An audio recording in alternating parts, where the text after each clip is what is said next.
Spags, it's Monday, and we're flipping things around this week. We're going to do a draft today. Yeah, we got to dig in on the USFL more on Friday because hopefully there'll be some DFS salaries and more to talk about. But we're going to do a Superflex best ball draft over on Underdog Fantasy today. Have a little fun doing that. We're also going to touch more on the USFL. You might have seen Pete's preview on his new Deposit Kingdom channel. We got even more to hit on, including some of the bets that are floating out there on Fox Bet. So, Pete, let's hit that intro.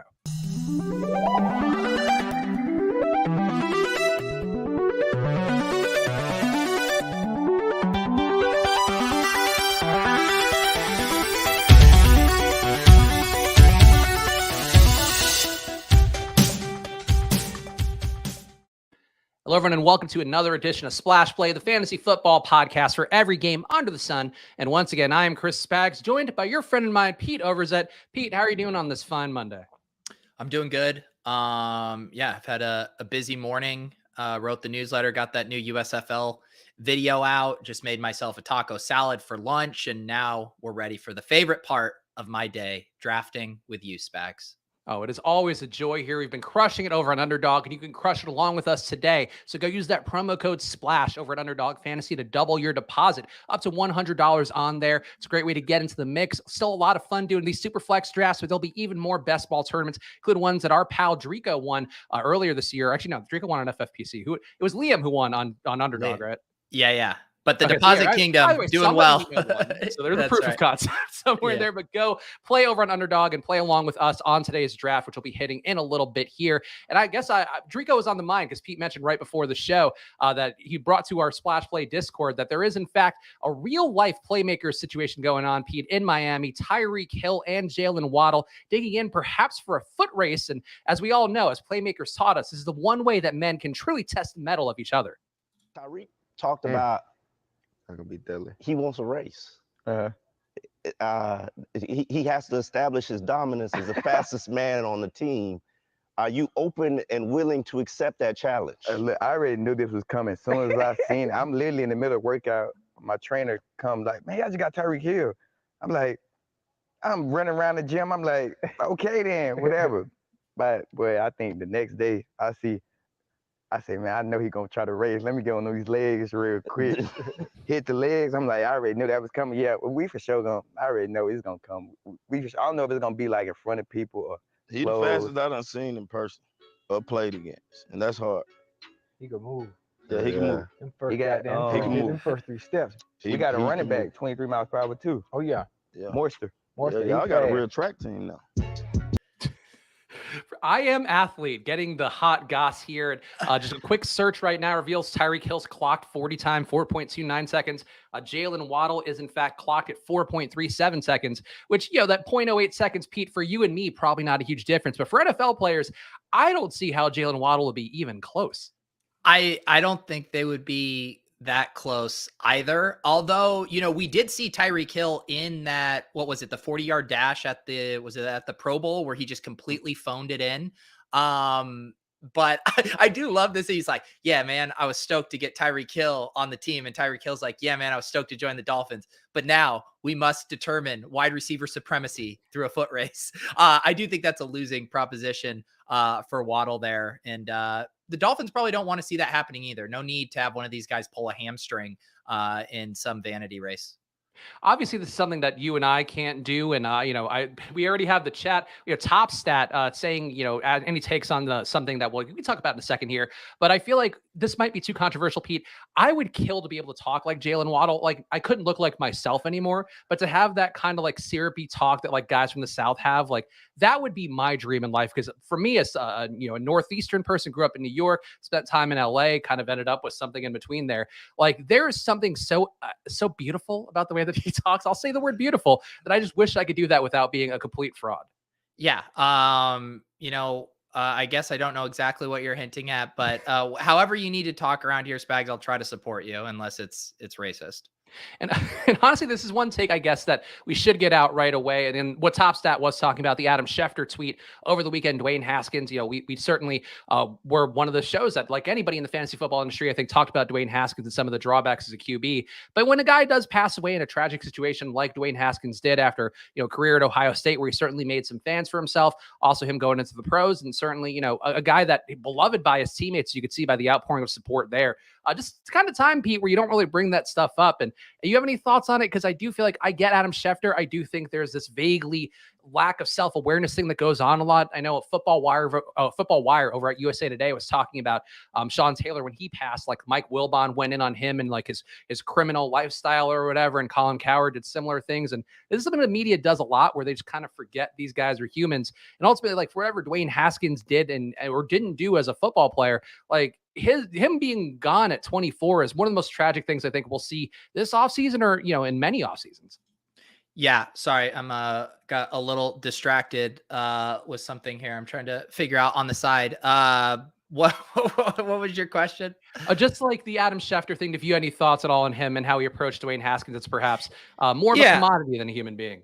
Yeah, I think it was one of those classic Twitter situations where he definitely messed up. And specifically for the players, I think, you saw the kind of backlash that I thought was warranted and how much that hurt them. Because I think as a player, you go through that in your head of like, these guys get judged by what they do on the field constantly. This is a metrics, numbers driven, what have you done lately for me sport. And I think they all put themselves in the shoes of, Dwayne Haskins being like, if I were to pass away, is how people going to talk about me just the stats I put on the field or what I did for the team. And I thought some of the non-player blowback to Schefter was a little over the top, kind of piling on his grave. I would have liked to have seen an apology from Schefter. I know he deleted the tweet and then didn't really reference anything. I think that would have gone a long way. I mean, you can generally gauge public sentiment based on the replies to your follow-up tweets. And I mean, it was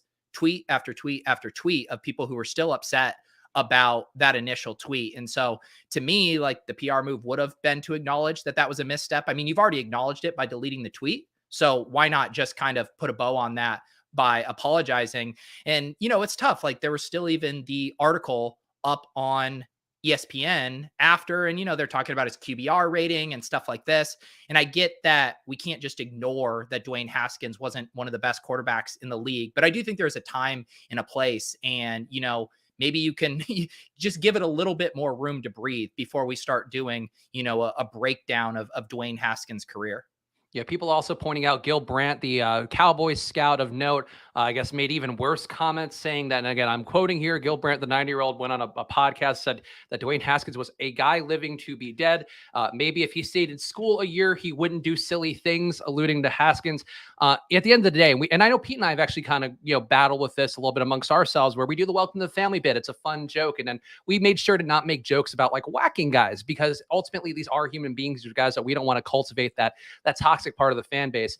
And I think if you're a football fan, at the end of the day, like we talk about on this show, this is all about the love of football. Us, going after the USFL, talking about that, us doing best ball drafts in February and March. Like we love this game like you guys do if you're watching the show. And ultimately, you have to remember that these people are human beings. And I think sometimes the NFL, as we've seen a lot of times, just kind of forgets that portion of things. So rest in peace to Dwayne Haskins, and condolences to his family. Obviously, I'm sure they're checking out this show, but it's just, the right thing to do is just to say that and shut up. And that's what we'll do.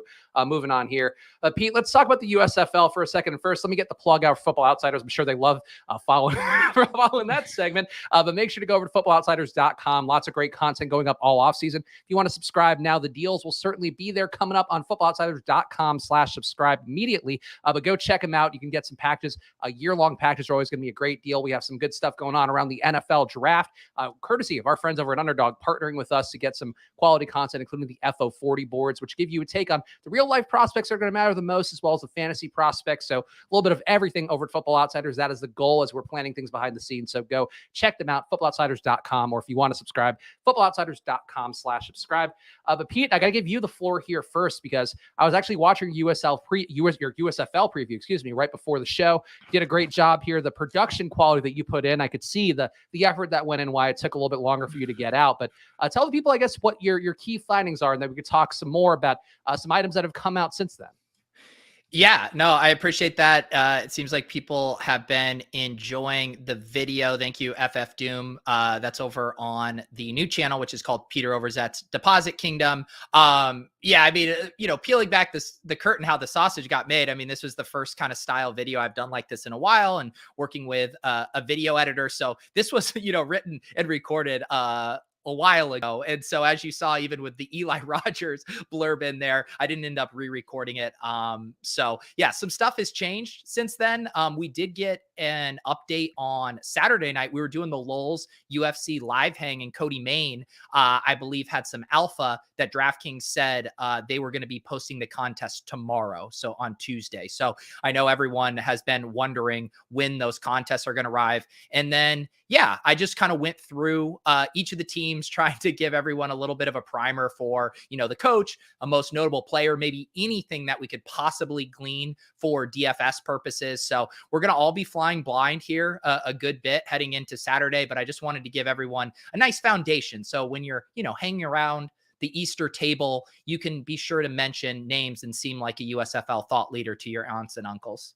Yeah, you don't even have to buy merch like Pete did, just the generic league merch to show that you are, in fact, just a fan of football, really, not a fan of a particular team, even though we did declare the New Orleans Breakers to be the official team of Splash Play, and I'm rooting for them.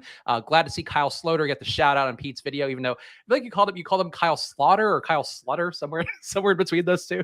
I actually did the research on it. There is conflicting reports on how to pronounce his last name. I guess there's the German pronunciation and then how everyone over here pronounces it.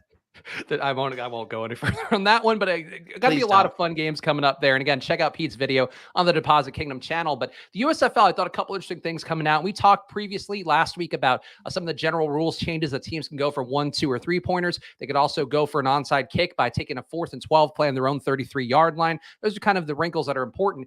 But I thought one that was intriguing to me, Pete, and I don't know if you actually, if you have the segment sheet, or I could actually text you the link too. The first down technology they're doing is going to be different this year, and I'm texting you the link right now. It's on the USFL Twitter handle. You can see a display of the technology there, and what they're doing is taking some of the guesswork out, where we all know the classic, the chains are being pulled out, they're doing this, they're showing on the field like, the referees are deliberating, all that stuff. Now they're actually putting a chip in the ball for the USFL, so we are finally getting the one bit of human error that pops up time and time again, taken out of the game in a way that I don't know that it matters for fantasy, Pete, but it's just nice to see the desire to be accurate.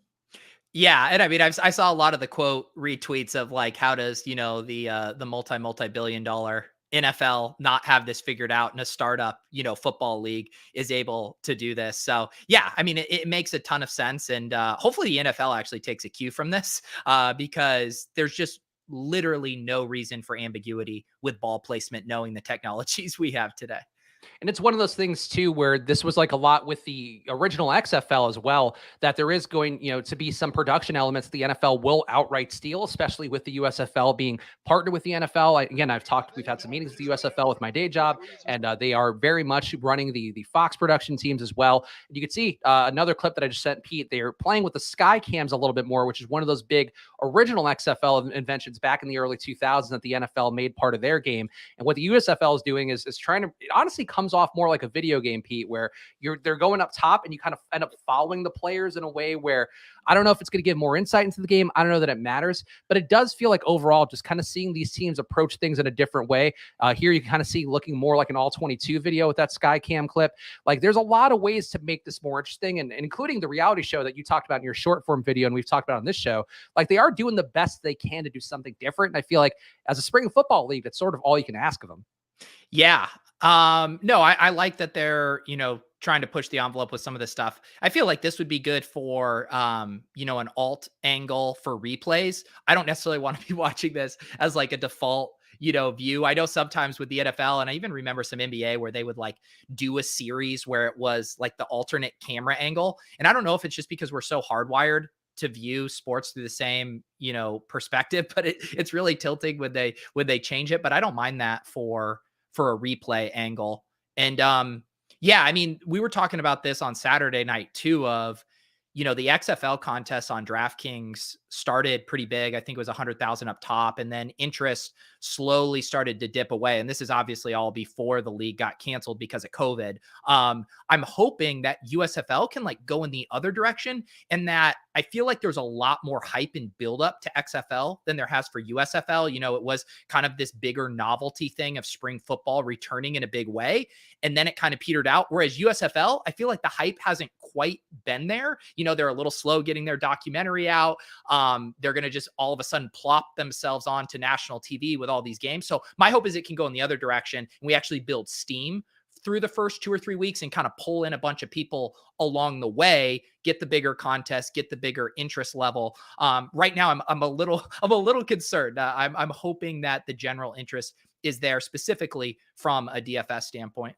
Maybe it's a case where they're setting the bar low, and I think you can make that same argument for some of the USFL odds that I saw our pal Cody Main talking about with our other pal Ian Hartitz over the weekend.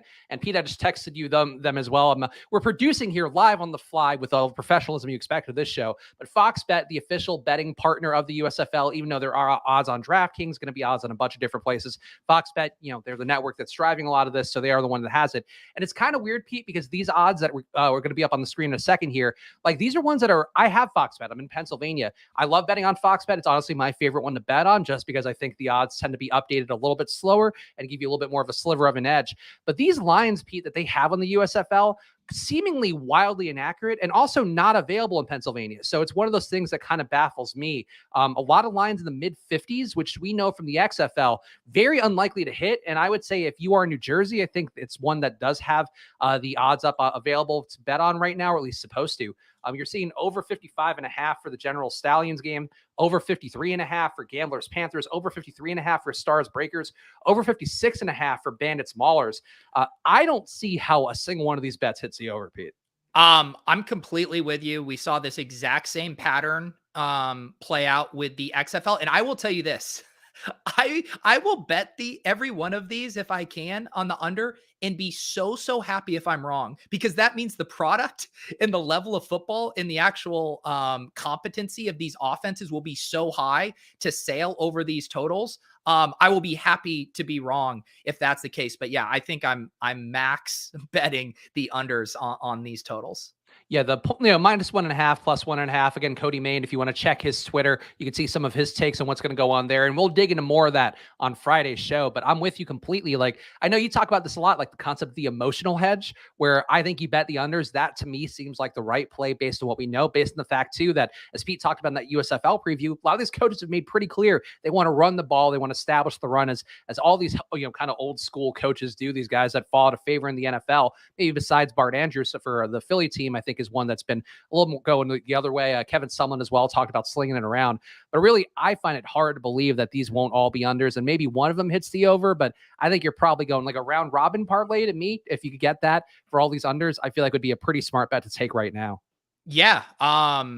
It's eerily similar to what played out with the XFL. And I don't know where what kind of data they're using to set these, or why they would be so bullish. I know they're clearly not spending that much time on these lines compared to some other stuff, but you would still think that they would want to protect themselves a little bit more. But yeah, big ass numbers right there. Yeah, well, we'll see how it goes. And I know that I mentioned on the show, too, that we had heard that there were some operators having problems figuring out the algorithms for how they would normally take action. And, as a result, that was why there haven't been a ton of USFL lines out there. So, again, this is me, giving a little bit of insight that really doesn't add a ton of value. But I would say I think that there is an expectation here that there'll probably be more of an edge in week 1 and week 2 than you would normally find. Certainly more than you would find in NFL week 1 and week 2, where there's it's proved out. They know what works. They know what people are going to bet. They know how to get the odds where they need to be to have the highest likelihood for these bets to hit. In the USFL, there's no data. And if anything, I know Justin Freeman over at Run the Sims is going to be in Birmingham this week, or at least that was what I had heard last time. He's there doing the eye test. And Pete, if you want to plug Run the Sims, please do that, because Justin's products will be as good as anybody out there. But ultimately, that is legitimately going to be an edge this week, is just having somebody who knows what's going on, because these books, I think, are flying about as blind as could be. Yeah, I thought Justin was pulling my leg when he first told me about this, but he's dead ass serious. He's going to Birmingham, Alabama this weekend. He's dragging his family down there under the guise of a family vacation so he can do some boots on the ground scouting there. So I bet we'll get some pretty good content and tweets from Justin on that little expedition. And yeah, they've been getting the depth charts up there on Run the Sims, getting all the Sims hot and ready here. And, the Sims are going to be doing a lot of work, I think, I should say, I think the Sims are going to be much, much more valuable after the first weekend of action. I assume kind of the inputs on all of these for market share and in play tendencies and pace are going to change wildly based on what we see happening. But I think that's also what's going to make this first weekend so fun. The game on Saturday, 3 on Sunday. I'm assuming we'll get a single game showdown contest for Saturday, and then hopefully a 3-game contest for Easter. So yeah, check out Run the Sims. They're going to have you guys covered, and you can get 10% off with promo code Pete and access to the private USFL Run the Sims channel in the Deposit Kingdom Discord as well. Yeah, I would say for me personally, if I'm playing this weekend and the tournaments are up to stuff, and I'm certainly going to make that my goal, I'm probably going to use Justin's median projections as well, because I think Justin's put more work into this than probably anybody we know outside of Cody Main. And I don't know if Cody's doing projections or not, Pete. I guess we're going to try to get Cody on the show on Friday, right? Yeah, I haven't reached out to him about Hopefully that, but yes, available. He's full time now. He should squeeze us in. I know Justin is also open to doing a show too, so we'll get a XFL or a USFL thought leader on for Friday. A real one, not one who just buys the merch, shows up and expects to get going. An interesting point from Tube Socks in the chat: MGM New Jersey has the over at 43. I would agree with that fully. And Bullock also making a very good point that I would say in general for betting, especially as I've learned more from our data science team in my day job, liquid markets will always leave the highest inefficiencies. That is very much the case. If you are somewhere, these Fox bet lines hit as they are in your state, I would try to pop the under right away, because ultimately those lines are going to drop quite a bit, as that MGM line is showing the Tube Socks references in there. But Pete, are you ready to dig into our draft here? We got a ton to talk about. Of course, we got a best ball draft. We love doing that on this show. So I'm excited to hopefully get some good stacks in, because I got to assume the Superflex is pretty close to filling now. Let's see here. Yeah, we're at 83% filled.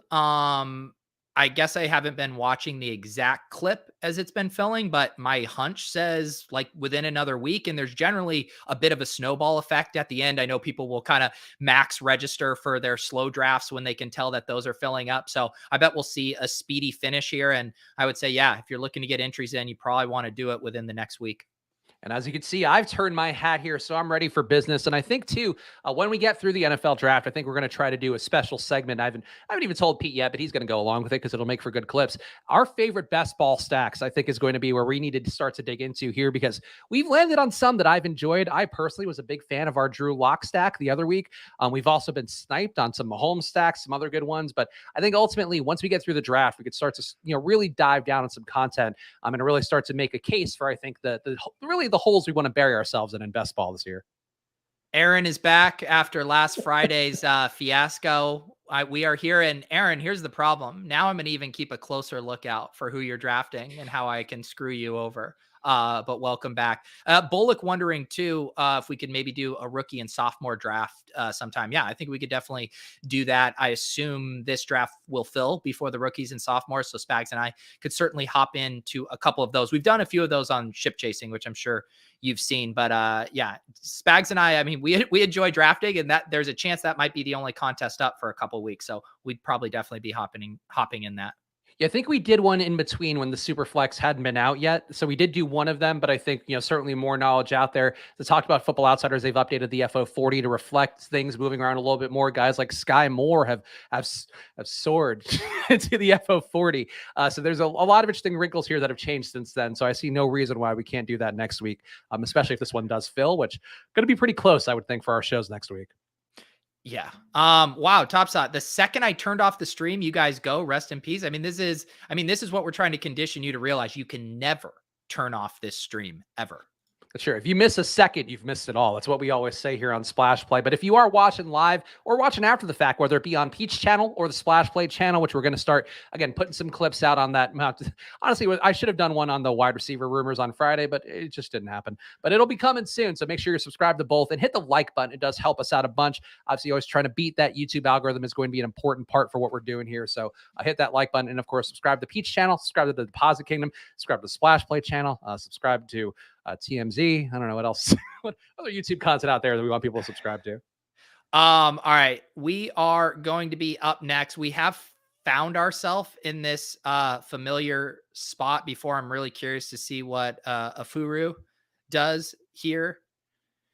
See if he wants a running back, if he's going to go quarterbacks. He does go Burrow. I was really hoping Burrow would fall. I know we've done the Russ thing. Have we done the McCaffrey thing? Have we done the Cup thing? I don't think we've done the Dak thing. Any of those three interesting to you?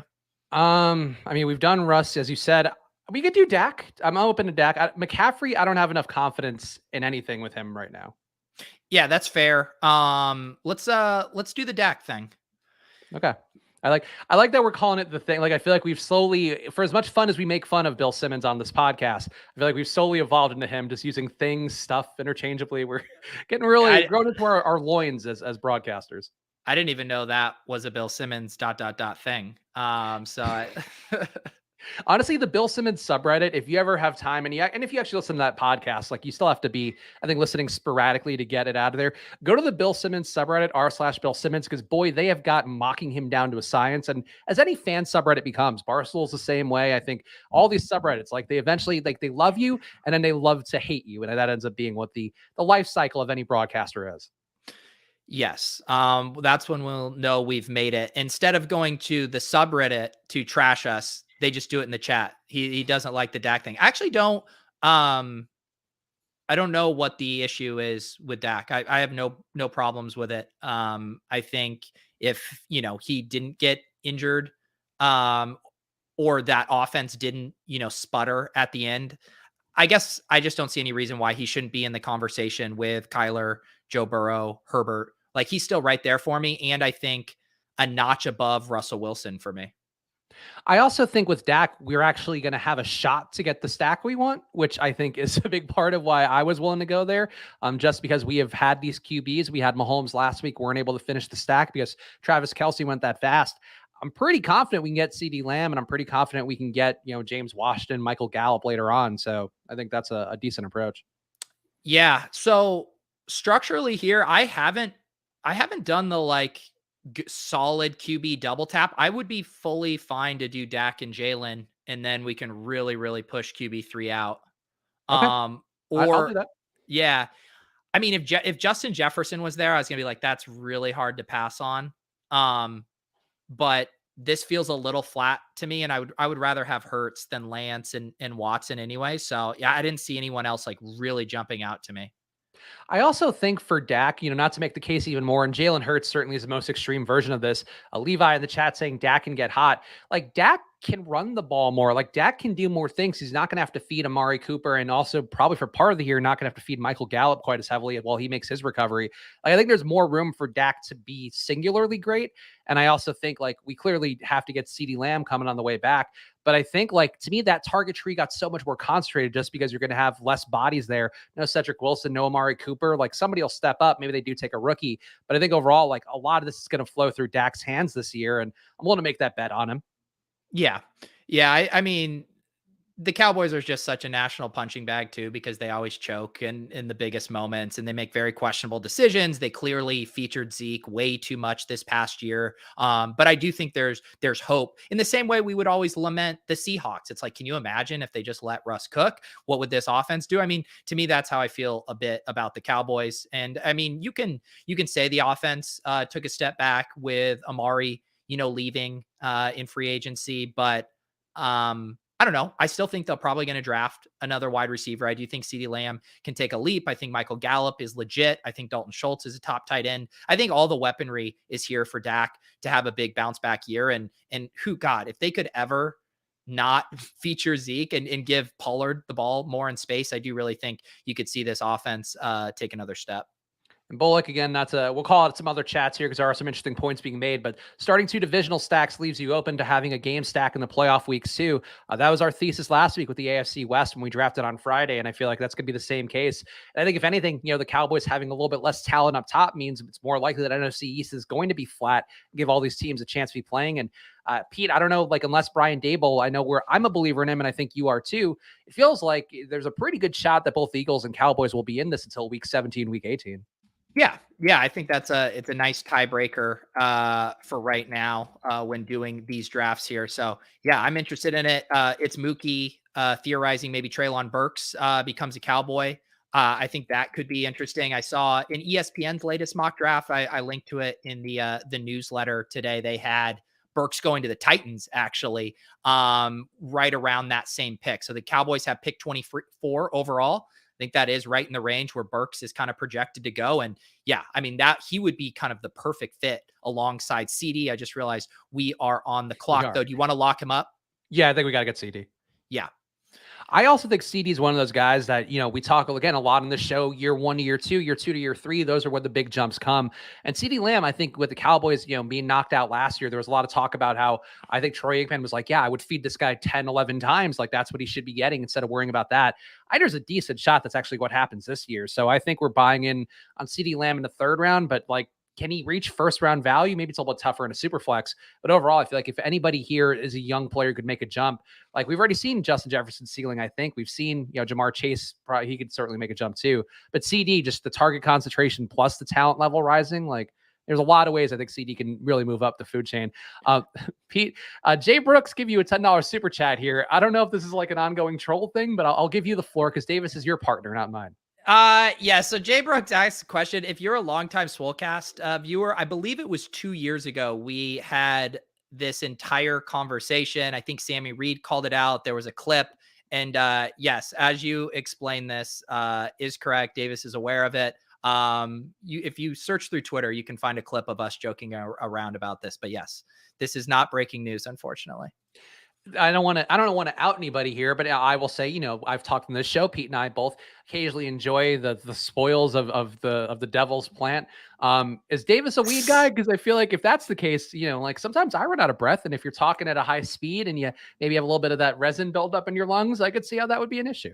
That's another common misconception because Davis kind of projects as a skater stoner, but no, I'm pretty sure he's straight edge now, has been sober for a good bit, for a long time. So I think he sowed his oats in high school and now is a good old boy.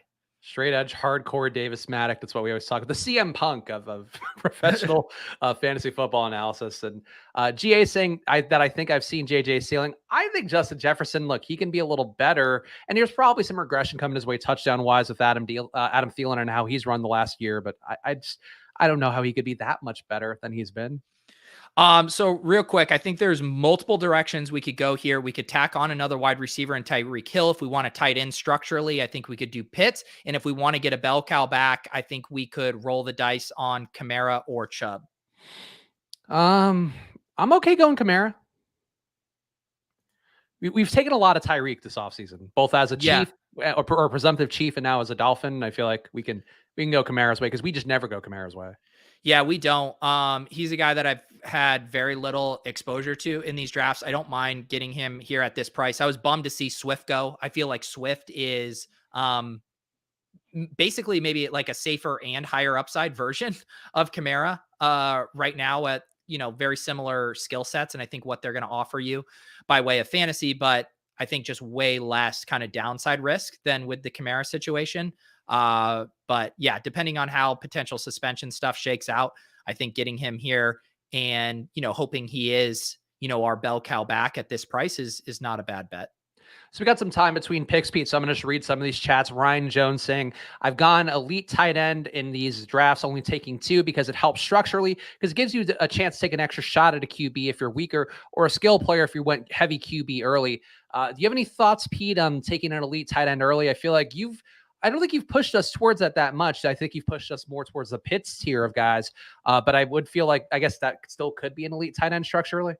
Why don't I see that chat in the StreamYard? Do you see it? It was up a couple ago. So maybe that's why. It's above think- Levi and Bolick and GA 007. I can't find it for some reason. But yeah, I mean, I really, really like the advantage that the double tight end gives you, the elite tight end, because one, it gives you more roster flexibility. I think when you don't get the elite tight ends, especially early in the offseason, I really think you probably want 3 tight ends to cover that. So you get roster flexibility. And then on top of it, it's just one of the few spots, obviously quarterback and tight end, where you can get a strong positional advantage on the rest of your league. And it's even more pronounced at tight end than it is at quarterback, because we know that tier of quarterback can spread a little deeper. Whereas with tight end, every year we see maybe 2-3 guys that have the capability to put it up. So I think it's just a big advantage, specifically for getting out of your 12-man league. We are back on the clock. I still love Breece Hall, and I also love George Kittle here on that same elite tight end point.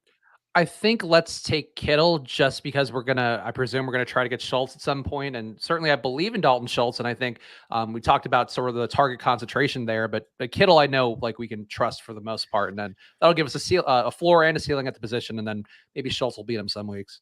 Yeah. I mean, we're going to have to get it with one of our, I guess, tight end. Yeah. So we probably can detour away from it. You see at the top right now, Schultz and Goddard are the next 2 tight end picks. Both would make a ton of sense for us to stack up with our quarterback. I do like your thought in that whatever one of Schultz and Goddard we get, we could then be done at tight end, going back to that tight end flexibility thing. I'm just thinking interesting here. Their ADPs are a little lower. So depending on what the room does, I don't think we should reach for one of them at this pick.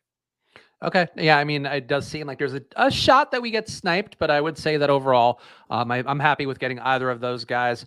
Let's see, people. Also, Jay Brooks saying he's been wondering about this for years, gave another $5 chat. So he wasn't trying to be a joker, perhaps trying to be a toker, but either way, that's Jay Brooks for you. Tokers, not jokers. Tube Sock says, is there elite tight end this year? Kelsey has age concerns. Kittle blocks all the time. Waller with Adams. To me, I think about the elite tight ends in the same way. Or let me get back to this point after we make this pick. Right, so where are we going to go? So let's see here. I think, I would be fine doing one of the wide receivers, Deontay Johnson or Terry, or if we wanted to be done with QB, but I think we can push QB a little further. Yeah, I would say Deontay would be my pick, because I think we have taken some Metcalf, of course, the famous Drew Lock stack, and Metcalf too. Like, would it shock you if he's traded within the next week and a half? Like, I don't think that's a crazy thing. And at that point, I don't know what the outcome would be. Yeah.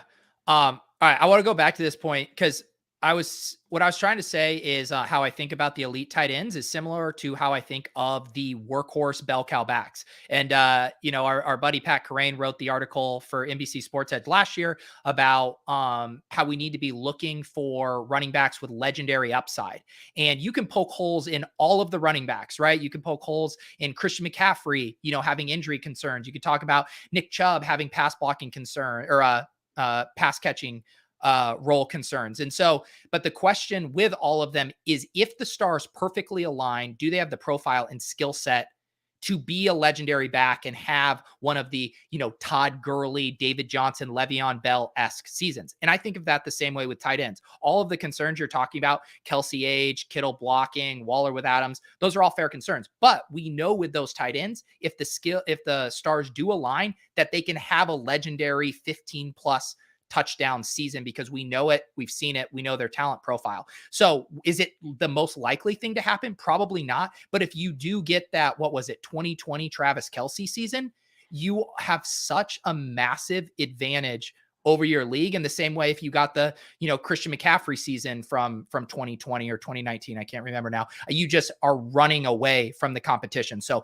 placing high risk, high reward bets, I think is completely fine. If you're going for the safest possible thing, then yeah, they're not the best way to use your capital, because tight ends get hurt almost as much as running backs do. But I still think if you're just shooting for the moon with upside, it's one of the best ways to do it. I would also say, it kind of depends on your views, and we didn't take Trey Lance, but I do think if you're going to assume Trey Lance is the starter, he's not going to be in the block quite as much. Like, if anything, Trey Lance is going to get out of that pocket. You're going to see more broken plays, which is where Kittle's always been great, just getting out in the open field and being able to take advantage of coverage breaking down. So in this spot, to me, like, I agree. Like, I think there's a lot of risk to all those guys, but there's also, you can make the case the other way where Kelsey, Tyreek Hill maybe gets even more end zone equity, maybe gets even more, chance to get those catch and run type of plays. We've talked enough about Kyle Pitts. I think, he's a little bit short to me of the elite tight end range, but it's still a guy that can break out, can make that jump into year two. Mark Andrews certainly was better with Huntley than he was with Lamar Jackson, but it's still shown the upside time and time again. So I think you can nickel and dime all these guys, or you could talk yourself to the narrative going the other way. And for me with Kittle, like, I think him with Trey Lance, like, I think that could be a game changer, and maybe Debo forces his way out of town. Like, you don't know. And that would certainly open up a lot for Kittle as well. Yeah. Yep. And it's, like I said, you can go through every one of these players and poke holes, but it's like, who gives me the massive upside if things do hit? All right, we're back on the clock. I mean, I'm very comfortable. ETN's been my guy in all of these drafts. I think he's way too cheap here. I also think Devonta Smith, if we want to get that stack there, but I do think at our next pick, we're going to take probably our second tight end. I think Devonta would be my pick. I like that too. I just don't see anybody supplants him. Like, certainly Goddard's a very solid play, but Goddard hasn't been taken yet either, right? Or did he just go? Nope. Yeah, so either way, then we're going to get our stack going. And, like, Goddard's really the only one who could take meaningful touches away from Devonta Smith at this point. And I think another year of him playing with Jalen Hurts, hopefully another year of trust for Jalen Hurts, allowing him to open the ball up a little bit more, get the ball downfield to Devonta. I think that bodes well. I actually we've had some tough ones lately, P. We even titled the one a spiteful best ball draft on Friday because people were sniping us left and right. I think construction-wise, we're building one of our better correlated teams we've had. Yeah. It's not necessarily a bad thing when you feel uncomfortable during a draft. It means you're probably pushing an edge in a fragile way and hoping that it works out. But this draft does feel pretty comfy to us. And I think that happens in Superflex when you start with two quarterbacks. And that's why you see that start so often, because no one likes getting boxed out of quarterback. And then you really start to feel gross about your team. So yeah, I think we're in a good spot now. And as you said, we're kind of cleanly hitting some of the stacks we've been wanting to get. And sometimes the pocket of the draft kind of lines up in a way that makes that easy. And sometimes it doesn't. I think just in general, I want to say we've picked more on the edges. So being in the middle gives us a little bit more of a chance to let guys fall and not feel like you're having to reach, 10 picks ahead of ADP for a guy. Connor making a good point that Kittle has a 75% route rate, which is absolutely fine. It's not Kelsey's 78%, but highly comparable. So there's another way you could use the data to make your case for Kittle, or you could probably find some ways to go against it. But then also an interesting point by Jay Brooks. Do the boys do birthday parties? Like, you both come to Dave and Buster's and we do a live Underdog draft. My birthday's coming up sooner and I want a birthday I'll never forget.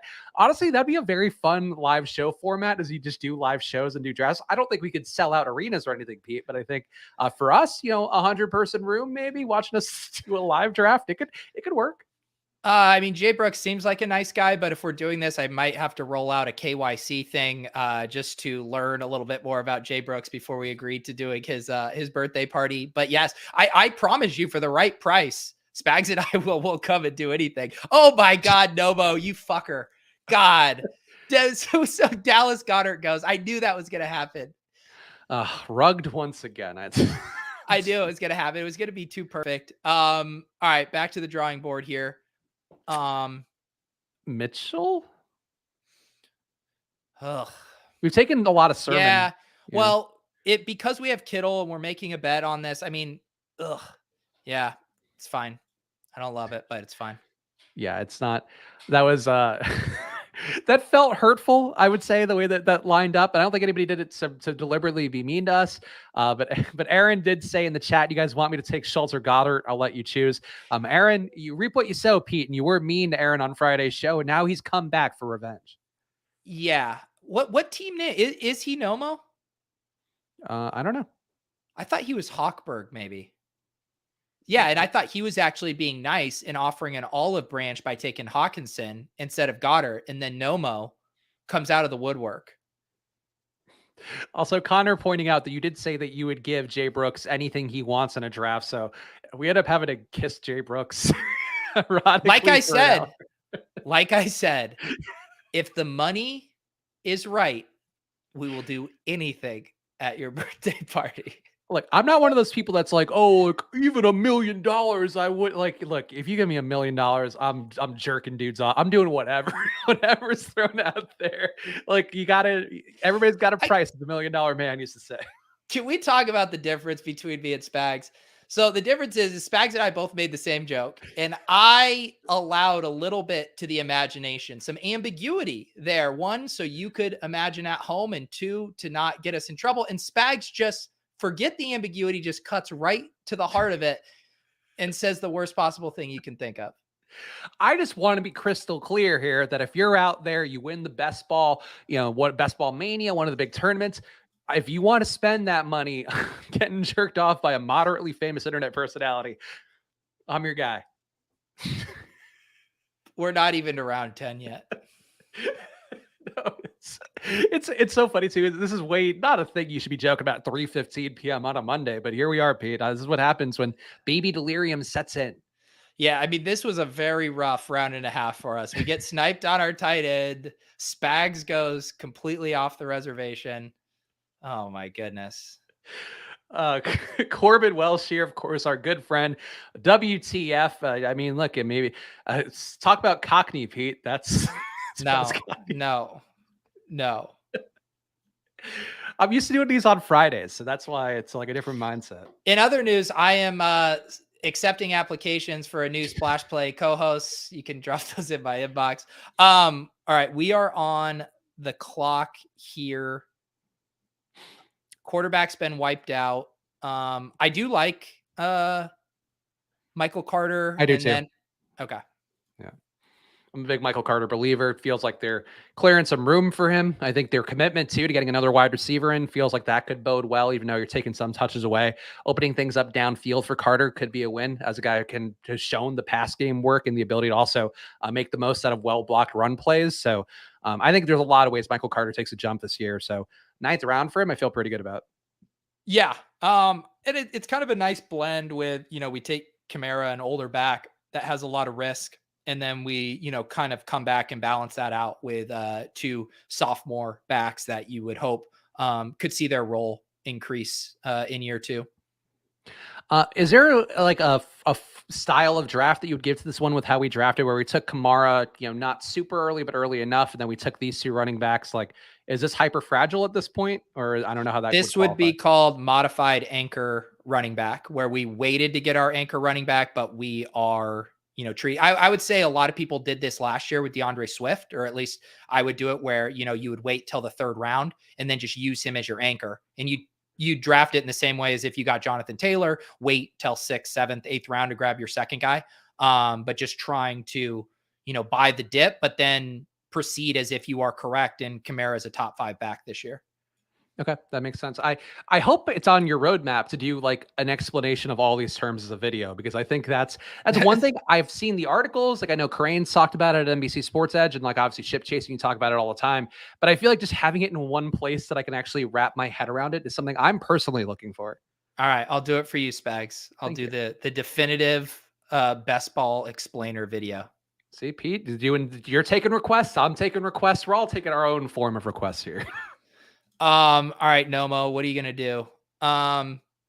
This next pick, I mean, I'm definitely down to roll with one of the rookie wide receivers. Garrett Wilson does go. I was also looking at Drake London there. Anything interesting to you?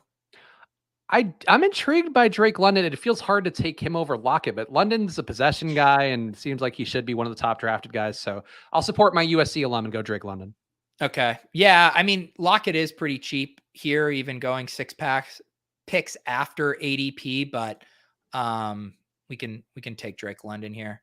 The chat also had mentioned earlier that we could have taken Pollard to go with Dak. I think that's a good suggestion. It's still hard for me to take Pollard over Carter, but I think you could certainly make the argument with the correlation that he would push ahead in the same way that I prefer, AJ Brown and Debo over CeeDee Lamb, but the correlation here made him a better pick. So point taken. I think we could have considered Pollard there. Bullock also saying, Pete, that looks more like a modified bimodal fragile RB. So, I mean, you got to put that one in the dictionary of terms. Yeah. I mean, if we didn't have structural draft naming conventions to argue about, Twitter would almost just be quiet during the offseason. It is one of the few things that everyone can agree to disagree on. And so I'm here just doing my part, saying a name, drawing the battle lines, and we can hash it out. Team Sox coming over the top with a rock and jock style one. Bimodal, hyper semi-fragile, zero fragmented, lever modified, scope variable RB strat. I don't even know what half those terms would mean in this context, but I like it. I like really coining a niche term for just this show. Yes, exactly. And it really rolls off the tongue there. Bimodal, hyper semi-fragile, fragmented, lever modified, scope variable RB strat. It is my preferred way to draft. I got to say, like one thing Pete and I have been trying to be mindful of is generating more clips from the show and just, giving these moments. And I feel like we're really hitting our stride with that, with things like that, just time and time again here on Splash Play. Yes. That's what we're doing. Where they call us the clip factory around here. We've been emptying the clips, some could say. I also was trying to keep my eye on Miles Sanders in the same way that we were holding out hope for Pollard. I think Sanders would have been a nice little Hurts stack as well. So bummed to miss on that, although we do have a little Michael Gallup potentially coming back around to us. That would be nice. And, James Washington, I'm pretty sure we'll be able to get whenever we so desire, should we so desire. Yes, although you never know in this room, all these spiteful drafters. Yeah, I feel like Aaron got his revenge already. There's no point doubling down on revenge. You don't there'd be one revenge is enough. You don't need multiple revenges. Yeah, I'm only going to call you a fucker once. So once I said that, I mean, it's done for. So don't think you're getting any more attention. I'm entering my stoic phase of the draft. I would have a hard time taking Gronk in the 11th round. Like, no disrespect to Long Bomb McFly there, but I feel like there's enough uncertainty. Like, I'm surprised he hasn't officially said I'm coming back, and maybe that's just Gronk feeding into the drama, enjoying the offseason partying, all that stuff. But I feel like that's a lofty price for a guy that, like, would it shock you if he just did TV? No. I guess, yeah. I think you're obviously getting some discount on him relative to him announcing that he's coming back, but you're not getting like a massive discount, right? I think once we know he's back, all right, fucking Corbin, how could you do that to us? Corbin, you disgust me. More like Horbin. Right. Let's pull it together. Let's pull it together, Spags. Who are we going to draft? Mayfield. Do we want to go back to the Chase Edmonds? Now we got enough running backs. Do you want to go Gesicki or Akui Bunam? Akui Bunam. Yeah, we haven't taken him, even though we tried to get that Denver stack a couple of weeks ago, and certainly can replace Noah Fant's production and benefit from the rising tide. Would have been nice to get a correlated tight end, but here we are. I snuck that one in. Oh my God. Nimble PD Picks fingers here. That one was close. I don't know if you were watching that one. It got hung up. I think it was the draft algorithm was even wondering if I got that in time. Consigliere saying Gage or Woods. I was thinking Russell Gage. I just like the ADP feels a little lofty for him, but he can certainly be a monster, especially if Godwin comes back a little slow from that knee injury. So you can make the case there. I didn't feel strong enough to advocate for it, Pete. Gage or Woods, the bullet is the correct answer. The correct answer is you should have been drafting wide receivers before then. No, I think both are fine. I also wouldn't have minded Chase Edmonds there, but I feel like we've gotten a lot of Chase Edmonds. But like one of those plays though, where we didn't take Tyreek when we had the chance to take him, so we kind of could have hedged on not taking Tyreek at that point, and maybe some more touchdowns go Edmonds' way. But we've got enough Chase Edmonds, I feel. Yeah, he is a guy that I have been seeming to draft a lot. I guess the assumption being I'm slightly higher on him than the market. I had also been drafting a ton of Mostert in the first non-Superflex big board. So I think I just see a lot of potential in that backfield. All right, so I definitely like the running backs here. I like Ramondre. I like Rojo. I don't mind Tyler Boyd. If you love Kenny Pickett, we could be done at quarterback. What do you think? I would go Ramondre out of all these guys. Take Gordon for Spags. GA007 says, I'm going to say not taking Melvin Gordon this time. I don't. It seems like he's going to Baltimore, is what we talked about on Friday. I don't know if that's just, the agent leaking some stuff to try to get that contract to the finish line, but I'd rather take the young back who's shown some pass catching ability in this particular spot. Yeah, and I mean, I agree with Matt's thesis that he's going to earn touches. I don't disagree with that, but one thing we talked about all last offseason, where the difference between these two-way committees and three-way committees, and we saw Melvin Gordon and Javonte both be serviceable, startable running backs in a strict two-way committee. There was no third back eating into those touches. We now head to Baltimore, where I don't think Gus Edwards is just going away, and I think Gus Edwards is pretty good. We know J.K. Dobbins isn't going away, and so now you're looking at kind of a true three-way committee there. And so instead of getting, the 15 touches a game, he's getting in Denver, he might be in the 8 to 10 touch range, at which point it's really hard for him to get spike weeks without incredible efficiency, big plays, lots of touchdowns, which I just don't necessarily see for him at this point in his career. So I'm a little less stoked on Melvin Gordon at this time, just because of the Ravens landing spot.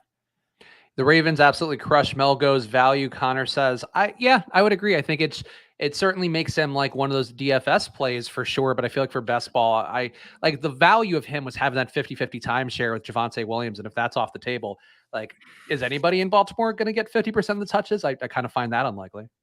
No, I mean, that's why still, and hopefully we continue to get an injury or just a value discount on J.K. Dobbins, because for best ball, we still know he's capable of really big plays and explosive plays. And so I think J.K. Dobbins can have some very big weeks in that offense. But like you said, I mean, I don't want to be drafting any of these guys for season long unless I'm getting a really big discount. Also, Willis, people have been talking about the Willis team that he's going to, of course, our accountant Willis, who's now in the off-season mode, so he doesn't have to do anything for us to keep this going. But I feel like it's happening every time we do a draft, Pete, where people are like, oh, like, I love this guy's roster. And it's never ours. But does Willis's roster stand out to you as being something special? This happens on ship chasing too. And every once in a while I have to tell people that you got to keep your eyes on the prize. And that's the team out of the 8 hole. And sometimes the chat starts lusting after other teams. And yeah, we get our feelings hurt. Let's see. So he has the Derek Carr to Darren Waller. Okay. And the Patrick Mahomes to Travis Kelce. So the double elite tight end stack there. And then, rounding this out with some nice other picks until he took Melvin Gordon. But yes, I get it. Willis has a sexy stack. And he also leveraged against us by taking Zeke, and then Chris Olave has been tied a lot to the Cowboys. So, yeah, that's classic Willis. Just kind of hurting us, even though he's a part of the team. All right, we are back up here. I do not like this running back range. I think we can make a case for a wide receiver, or if we want to get our third QB with Jimmy Garoppolo and just assume he doesn't leave and is the quarterback for. I would take Tim Patrick out of this group. Okay. Because we got a Gooey Boonham, who am I saying it correctly? Like he's one of those names that am I just wrong? I've debated this and I had looked it up for a video and I am 99% sure it's Okui Boonham. So I'm saying it with a G. So Okui Boonham, whereas I'm calling him a Gooey Boonham. Yeah, someone in the chat I think called you out for saying gooey earlier. I like my Boonham's gooey. That's what. Yeah. Especially when there's $1 million on the line. I would say in this spot though, Patrick, I like making the play for the lesser Broncos receivers because I feel like we have a decent core here. So let's get the guys that are going to sort of maybe bubble up in weeks that the others higher drafted guys like Judy as well as Sutton. Maybe they just have weeks that they falter, and then we see the other Broncos get there. Yeah, I think my issue with Patrick is I think I just prefer Hamler straight up, but and Hamler's just much cheaper, but I don't hate it. GA says in Superflex, can you plan to play just one QB for the bye weeks? I mean, you can, but I still think you want 3 startable QBs, or at least 3 quarterbacks that have the potential to start. And then TubeSock saying, do you take 3 or 4 QBs in these drafts? I mean, I'm generally taking 3 or 4. The way I think about it is the same way I think about standard drafts. It's just like, how did you expend your draft capital? So we took Dak and Jalen Hurts with our first 2 picks. We're making the assumption that these guys stay healthy and have big seasons. So at that point, we're expecting to use their scores almost every week. And so I don't mind then for our third QB having it be like an upside rookie. I think I would want to take Corral, Ritter, or Howell, and then just see if they can help us out, by the time these guys' bye weeks hit in, or maybe by the playoffs, they're chipping in a week or two. Whereas if I would have waited at quarterback, say you really punt it, I think you want 4 or 5 because you haven't put the capital into it. What if, so actually, this is a question for you. We got to pick here. First, yeah. Let's see. I don't think, do you want a tight end? No, I was messing with my cue the wrong way. Man, this is gross. Yeah. McCole, Gainwell in case there's a week that Hurts doesn't pop. Yeah, we could do Gainwell, and then I think we're probably close to done at running back. You could Siglieri saying the guy that I like, Ritter, would be the trash QB who's not trash, but like the guy who's a lower drafted QB, I think could step in and have some value. I would take him over Corral or Howell personally. So yeah, Ritter would be my guy. Yeah, I think we could probably take one of those guys on the wrap. Yeah, I don't think we needed to now, but I think if we can get Ritter on the way back, I'd be pleased with that. Pickens on the turn too. I do like George Pickens, but he went, so that wasn't even a case to advocate for. But I do like George Pickens as one of those guys that I've seen enough people talk about, including our Football Outsiders experts, talking about Pickens as a guy that could step in and add some value right away. Yeah.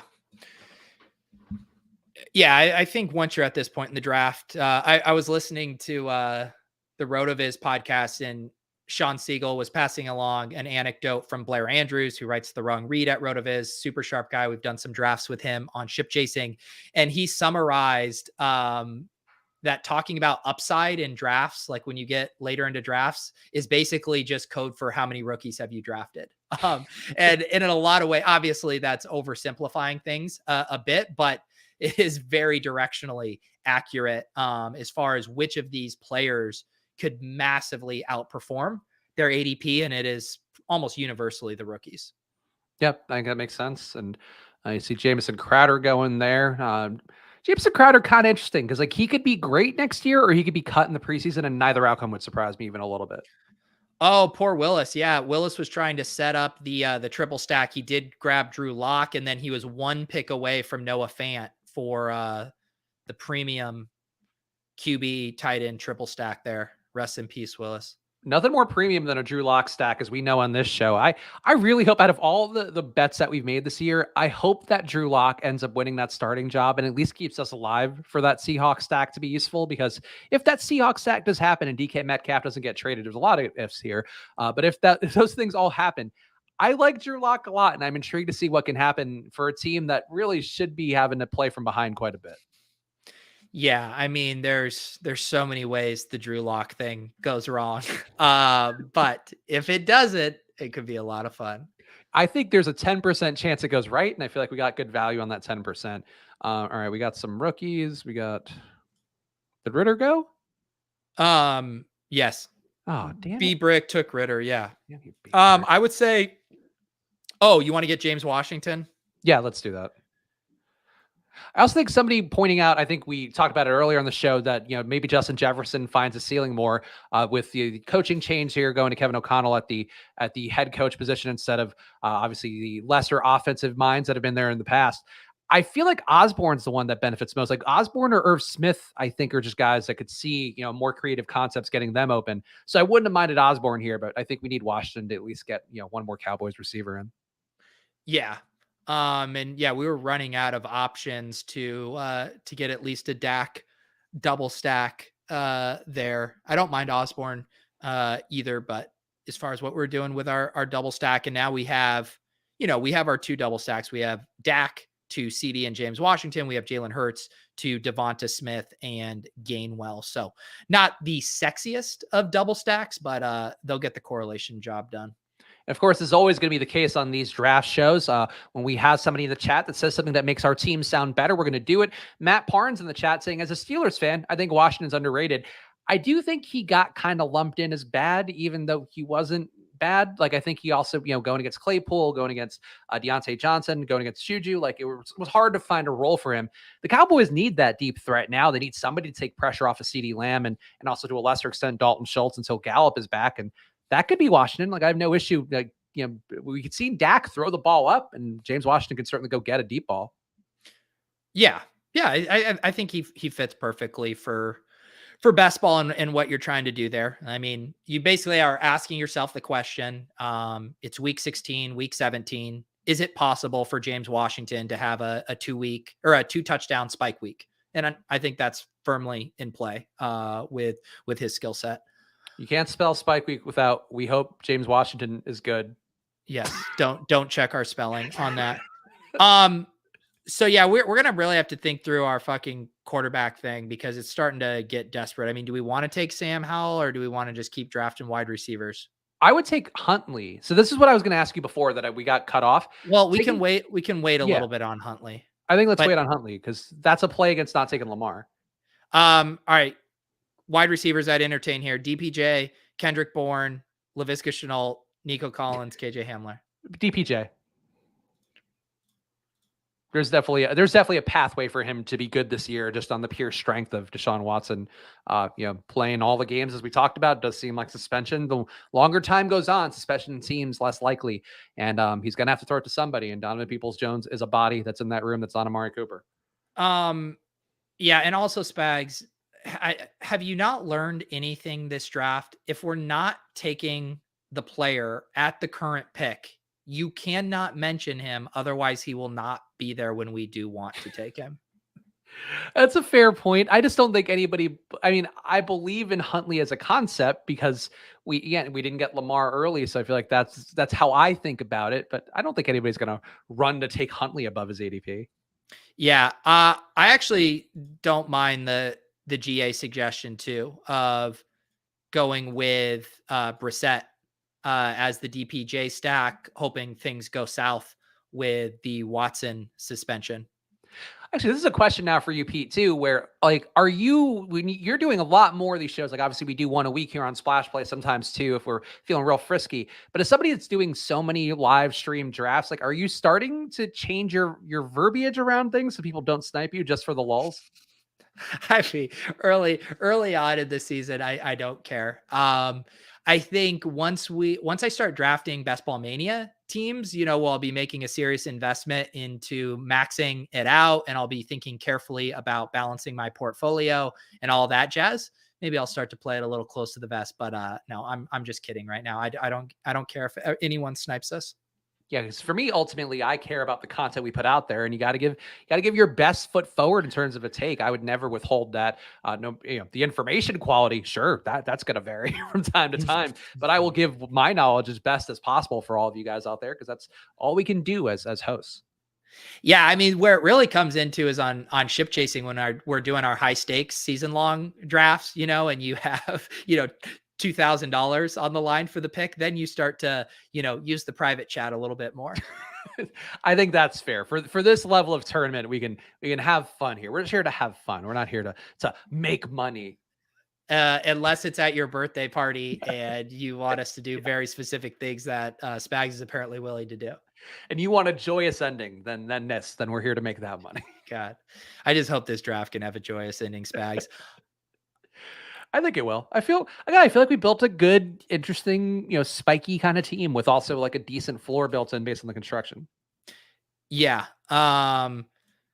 Let's see. All right. So we got a 4 QB team here. Yeah. I do think I like the Brissett call. I think it's a similar idea to Huntley, but I think you have multiple where Huntley's more of a true handcuff play on Lamar getting hurt. I mean, we know Brissett's going to play some games. That there's still kind of uncertainty with the Watson case. And we already have the DPJ stack. I feel pretty comfortable with him as our QB3. Okay. That seems reasonable. You could have made the case for KJ Hamler too, just to really lever all of the non-superstar Broncos receivers. Well, I'm leaving a candle on. I would have been more upset getting sniped on Brissett as our QB3 than losing out on Hamler as Nomo takes him. Nomo, the words can barely come out of our mouth before you are laying in the shadows, ready to pounce. No more good picks for us if we're going. going behind him. All right, there it is, Willis. You just gave me the idea. Nana Pete. Maybe if things start not working out, maybe I should do Nana Pete on Cameo, and just $5 a pop. Have Nana Pete shout you out. Honestly, like I don't. How do you think we would do on Cameo? I think you would do better for sure. But overall, like I still feel like there's some portion of my audience out there that would pay me for cameos from the Barstool days, and I don't know. I don't think it'd be a big earner, but I think we could make some pocket change. That's one of Mans's big value adds to the Manscoin NFT community is your NFT comes with an annual cameo from the Mans, and I think about 40 to 50 people have cashed those in so far, and so yeah, the Mans has some cameo reps under his belt. Is the value adequate enough for you relative to an actual cameo? Yeah, because it's all about the community, Spags. That's true. Here I am thinking pure money and hand jobs, and you're out there giving people real value, lasting memories. Some are saying. All right. So thinking about structurally, so we have 3 more picks. The only must I see is at least 1 more wide receiver.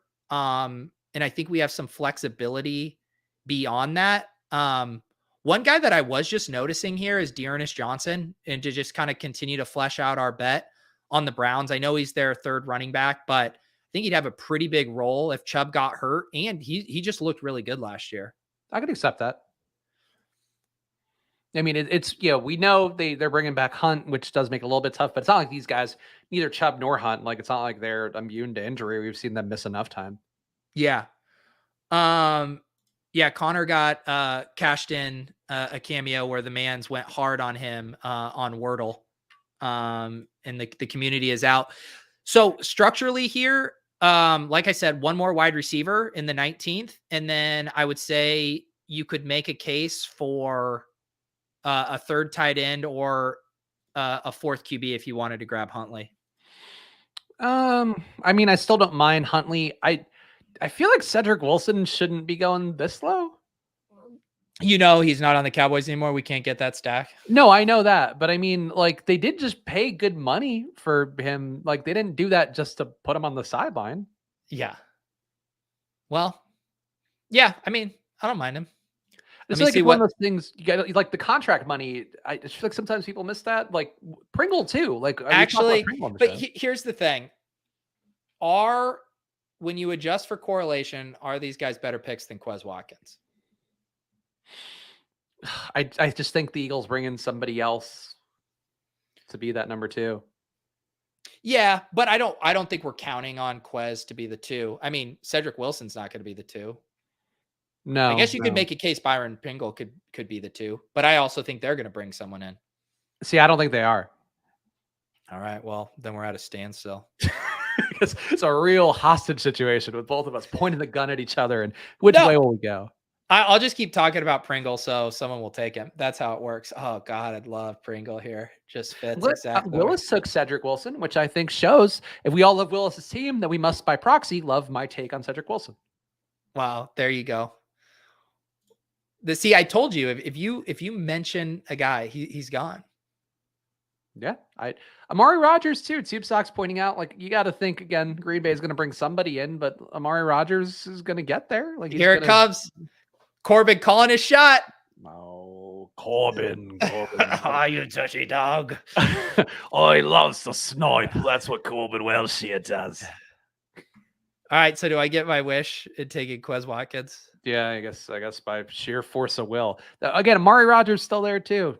Right now, wide receiver 1. Sorry, the correlation bros are out today, and the correlation bros are controlling the mouse. We got sniped on so much correlation already that I'll allow a little bit of correlation to occur. Final pick. What position are you feeling? We're at a 3-6-8-2 build right now. Oh, if it's a 3-6-8-2, I guess that really is there even another option than to take.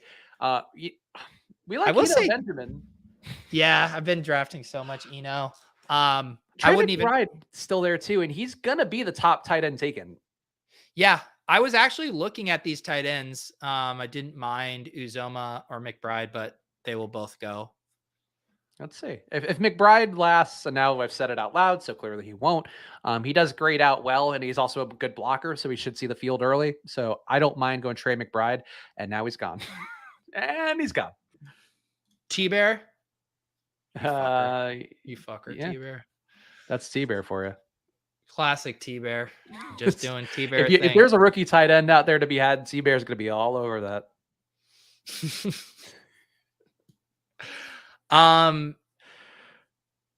Let's see. I mean, why can't we if we could get Taysom Hill dual tight end eligibility here? I mean, he'd be a smash pick for us. I think. Wait, is he actually able to play tight end in this?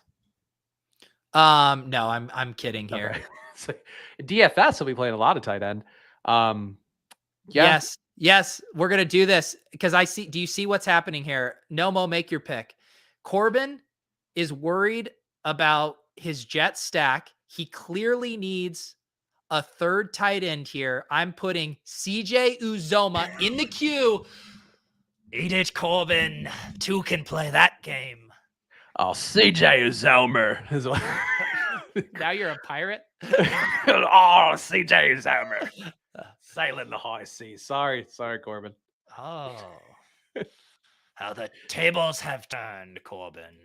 You know what? Got to give Aaron credit. I don't think Aaron screwed us over at one point at all. So Aaron, the higher ground belongs to Aaron Eisenberg. Is his last name? I forgot. Yeah, I mean, he did. I mentioned it when he did it, but we did need to confirm. It was a peace offering for him to take Hawkinson instead of Goddard there. So you're back on good terms with us. Can't say the same about Corbin, who we are in a bloody battle with now. I love that you're buying in on giving him this vaguely Cockney, vaguely Pirates of the Caribbean accent, because I think it just works for the name.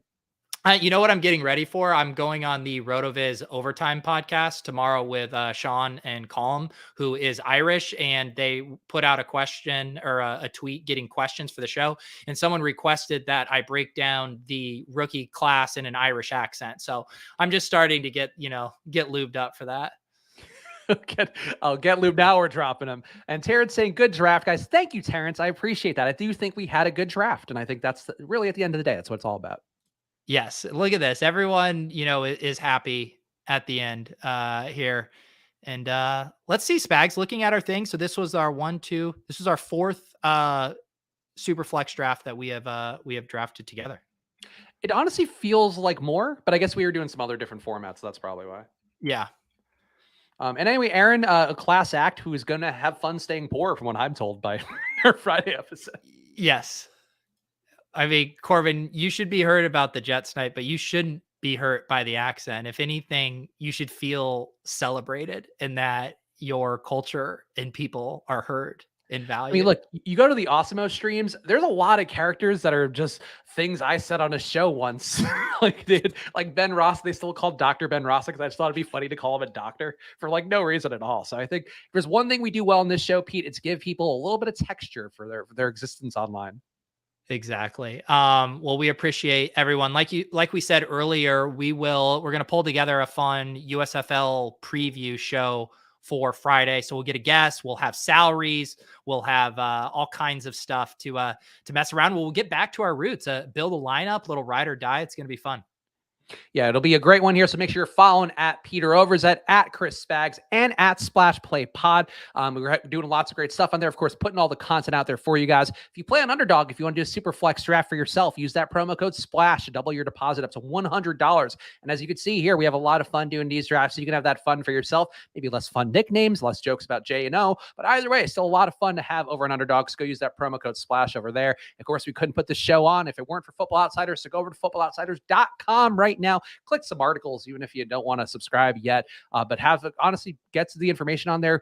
Read Brian Knowles' USFL takes to have some a base for yourself come Friday's show. And we'll be back on Friday at 2:30 Eastern. So come hang out with us then. DFS USFL. We're going to be here for it. We'll see you guys then.